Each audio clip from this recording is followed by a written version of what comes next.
Valak Terrors in the Amityville Horror House 2. The Amityville Horror House stood as a looming specter on Ocean Avenue, its windows like unblinking eyes staring into the souls of passersby. Despite its dark history, it continued to lure the brave and the foolish alike. For Jason, Emily, and Marcus, a trio of paranormal investigators, it was their next big case. "It's not just a haunted house," Jason said as he checked his equipment. "The rumors say something darker has taken over. Something demonic." "You're talking about Valak, right?" Emily asked, her voice steady but tinged with unease. Jason nodded. "If the stories are true, it's not just the house that's cursed. It's anyone who enters." Marcus, the skeptic of the group, rolled his eyes. "Let's just get this over with. Ghosts, demons, it's all in people's heads." As the trio entered the house, a wave of cold air greeted them. The front door creaked shut on its own, sealing them in. The interior was decrepit, with peeling wallpaper and a thick layer of dust covering the furniture. "Let's split up," Jason suggested. "Cover more ground." Emily hesitated but nodded. She moved toward the kitchen, her flashlight illuminating the eerily quiet room. Marcus headed upstairs, while Jason stayed in the living room, setting up cameras and audio recorders. In the kitchen, Emily felt a growing sense of unease. The air was thick and the faint smell of sulfur lingered. She opened a cabinet and found old, rotting food inside. But as she turned to leave, she saw something in the corner of her eye, a shadowy figure, impossibly tall and cloaked in darkness. "Hello?" she whispered, her voice trembling. The figure didn't respond, but began to move closer, its presence suffocating. Emily stumbled backward, her flashlight flickering. She heard a guttural laugh, low and menacing, and a single word echoed in her mind: Valak. Marcus. Upstairs, Marcus explored the bedrooms. They were eerily untouched, as if the previous occupants had vanished without a trace. He entered a room where the walls were covered in crosses, some hanging upside down. "Creepy," he muttered, snapping a photo. As he reviewed the image, his heart skipped a beat.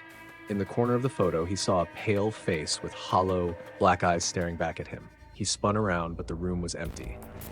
"Very funny, guys," he shouted, assuming it was a prank. But then, the crosses on the walls began to vibrate. One by one, they fell to the floor, leaving the room in deafening silence. Marcus heard a whisper behind him. "You shouldn't have come." In the living room, Jason was reviewing the audio recordings. At first, there was nothing but static, but then he heard it, a faint voice chanting in Latin. "Emily? Marcus," he called out, but there was no response. The room grew darker, the shadows stretching unnaturally. Jason's camera caught movement. A figure in a nun's habit, its face obscured.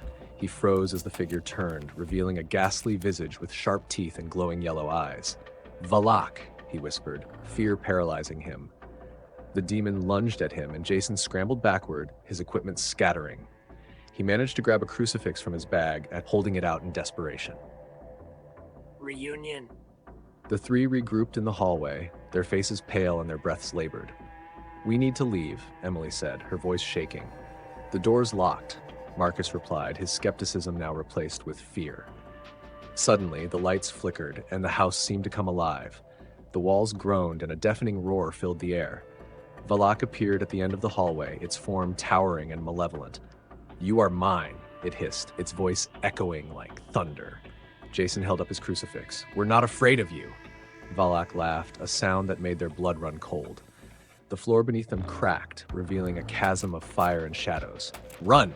Jason shouted. They sprinted down the hallway, but the house twisted and shifted, leading them in circles. Valak's laughter echoed all around them, growing louder with each step. The confrontation. The trio found themselves in the basement, where the air was thick with the stench of decay. An altar stood in the center, covered in dark, pulsating symbols. "This is where it's strongest," Jason said. Emily placed a hand on his shoulder. "What do we do?" Jason pulled out a book of exorcism prayers. "We fight." As he began to chant, Valak appeared, its form more monstrous than before. The demon screeched, and the room shook violently. Marcus grabbed a broken piece of wood, wielding it like a weapon. "Stay back!" he yelled, though his voice wavered. Valak advanced, its eyes glowing with malice. Jason continued chanting, his voice growing stronger. The symbols on the altar began to glow, and Valak let out an ear-piercing scream. "You cannot banish me," it roared. With a final, desperate effort, Jason finished the prayer.